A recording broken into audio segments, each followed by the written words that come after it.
And I thought I was camping close to the car.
Hello YouTube, welcome back to the channel.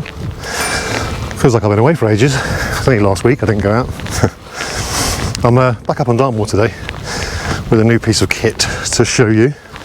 So I've got a new tent which I'm going to try out tonight.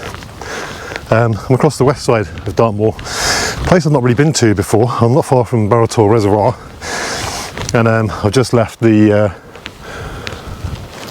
rock basin, and I'm heading over to Gutter Tour.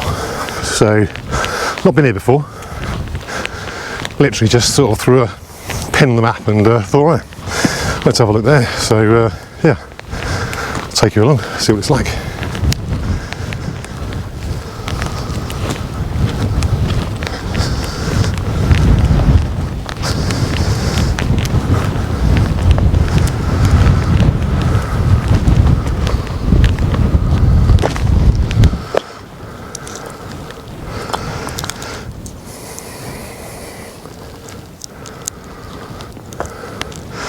Not sure what that is.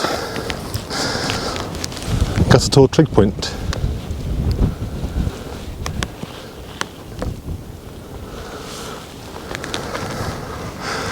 Not exactly high, but some absolutely beautiful views down there to the sea. I don't know if the camera picks it up, but you can see the coast all along there. It's stunning. It's quite exposed up here at the trig point. I've got to check, make sure, see if you can camp here. It's very close to where the purple area stops on the Dartmoor camping map, so I'm just going to take a bearing in a minute. But it'll be a good test of the new tent with a bit of a breeze on it. You can just about see Barrowtor Reservoir down there, as I showed in the video on the way through. Stunning area. It's just such varied scenery. It's quite bleak, stark over there. Then you've got forest and woodlands. I'm not sure what that tour is up there. I'm no good at remembering tours. I've probably camped on it and can't remember it. And then Barrowtor Reservoir down there. I've camped around that area. I think that's sheep store. Pretty sure. Yeah, and then views across rolling hills all the way down to the coast. There's a quarry over there. Right, let's have a look at the map. Okay, change of plan. I'm heading back to Rock Basin. Gutter tour, the only real sort of flat bit is not in the purple area. It's literally just outside it, but I'd have to pitch up right next to the trig point, which obviously if anyone comes past, it's quite easily placed to the square foot to show that I'm not where I should be. And obviously I want to abide by the rules of Dartmoor, and I certainly won't be posting a video on YouTube showing me breaking them. So I'm going to head back to the Rock Basin and hope it's not too rock that I can't get any pegs in. If not, plan C. I've got plenty of time, and obviously it's summertime now, sort of, so beautiful day today obviously, but at least I'll have time to find somewhere anyway, well before sundown, which is about 9 o'clock tonight. Right.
Enjoying chilling out in this little tent, big tent for me.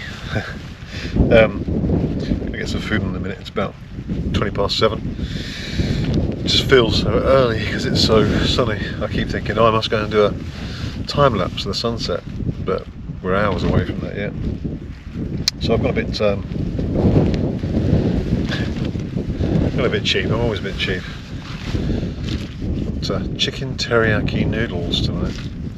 Apparently #1 in Japan.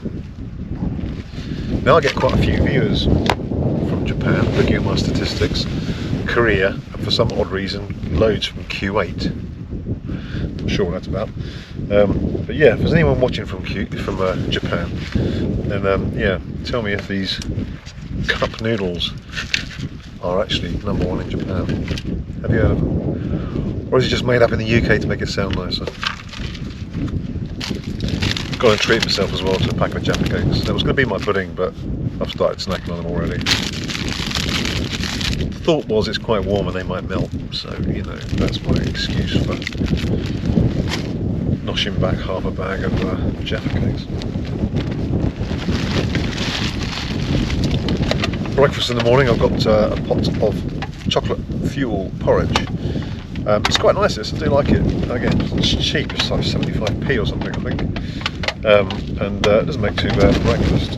I did do 2 of them once in a bag and it was a bit too much. So yeah, I don't tend to eat a lot of breakfast anyway, so that'll do me nicely. And I've got a few of the coffees to go along as well, to keep me going. And a couple of cans of cider, so just on #2 now. Just here enjoying the view out. It's quite weird, I've never had this on Dartmoor before.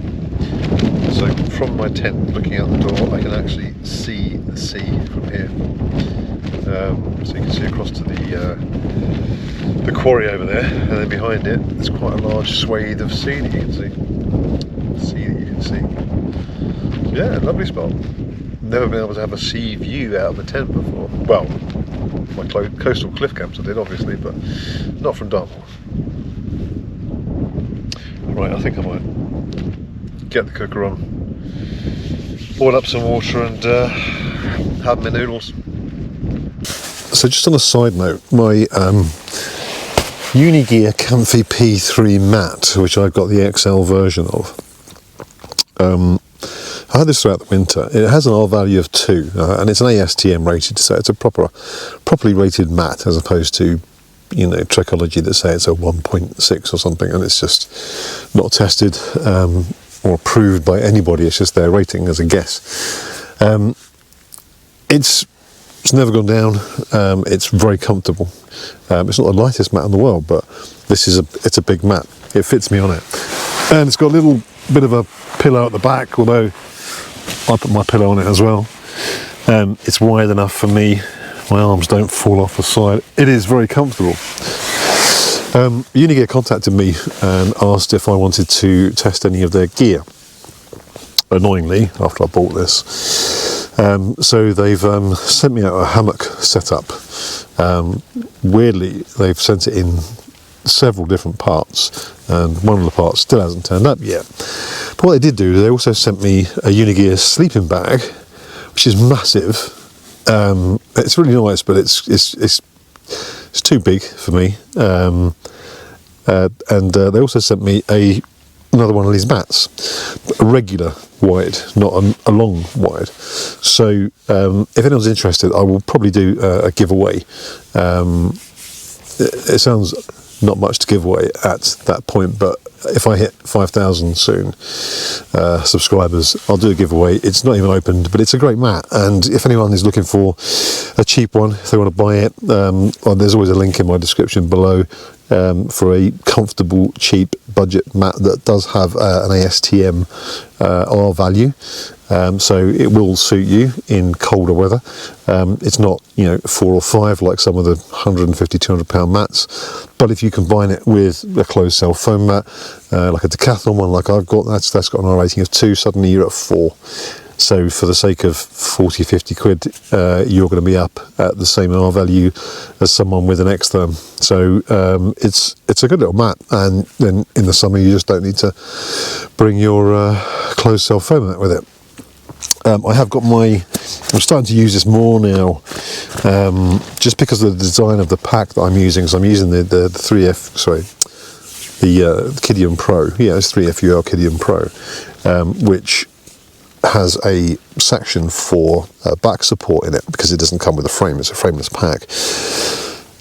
So I've been using the Outdoor Gear Essentials Light AF mat for 2 reasons. One, to help with any punctures or anything that comes through. It's not going to damage my mat. There's a little bit of protection. It's not very thick, it's extremely thin, but it is very, very light.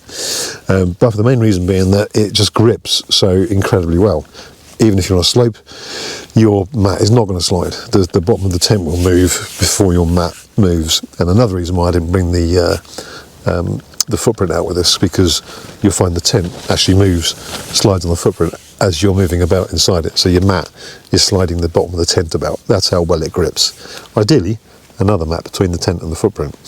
That'll resolve it. But yeah, so I've been using this quite regularly now, and it's a really good piece of kit, and it fits quite well. The reason why I didn't before was trying to put it inside my pack.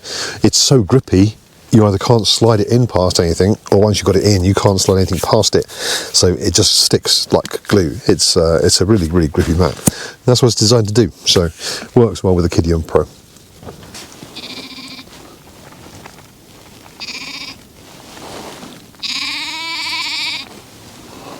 Been shouted at. I think that lamb is lost. He's on the wrong side of the fence.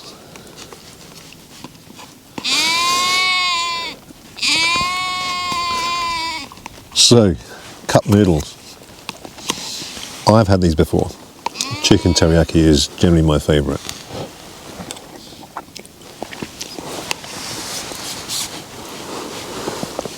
Are they as good as soba noodles?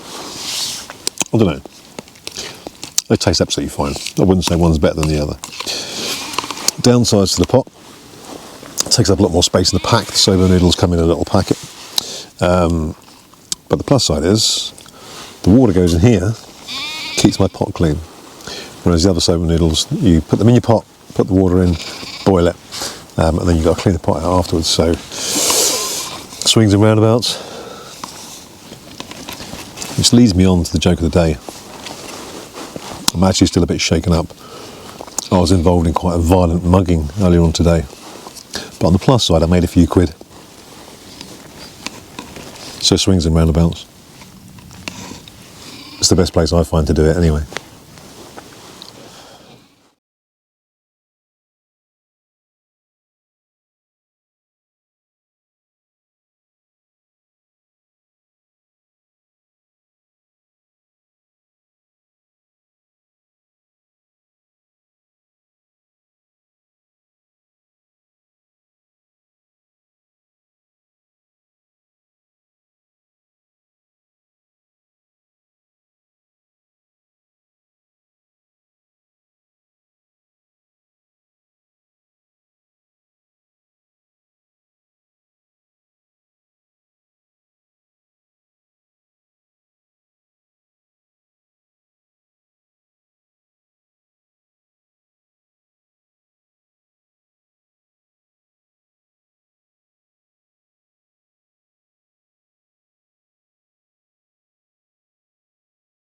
Good morning. Beautiful morning this morning. Sun is out. It was a very, very calm, still night last night. Bearing in mind there was a fair bit of wind initially when I was putting the tent up. I thought I'd be in for a bit of a wind test with this tent, but it died down completely and there was absolutely no wind whatsoever. No movement at all in the tent. So it was a test of its condensation and its breathability. Basically the fly, the inside and outside of the fly is soaked. It's not dripping, but it is soaked. But there's no condensation inside it at all. The solid sections of the tent are still bone dry. One thing I have noticed though, the zip on the outer door is almost impossible to zip closed, and difficult to pull up as well. Maybe particularly because it's wet, I don't know. But while you're faffing about with it, because you've got the inner door open, and the way this comes quite close to it, it's dripping inside the tent. It's only marginal, nothing major, but I don't know what's wrong with the zip, because from the outside it's almost impossible to close. So whether it's a fault with that zip, I'll try it on the other door as well just to see, but yeah, it's a bit odd. Not ideal. Right, I'm going to get a coffee on and have porridge. Right, some coffee number 2 now. I must start packing up. It's clouded over somewhat now. It's gone from beautiful sunshine to mainly cloud, but it's still nice. It's very calm and it's warm. It's not cold at all. Had my fuel porridge. Do recommend this if you like porridge. Bit of a chocolate kick in the morning, you can't beat that. Yeah, it's quite tasty. It's small, but it will do. My coffees will keep me going. I got some more smashed up Velveeta bars as well, should I get desperate. I'm not sure if this shows up on the film, but you can see the condensation.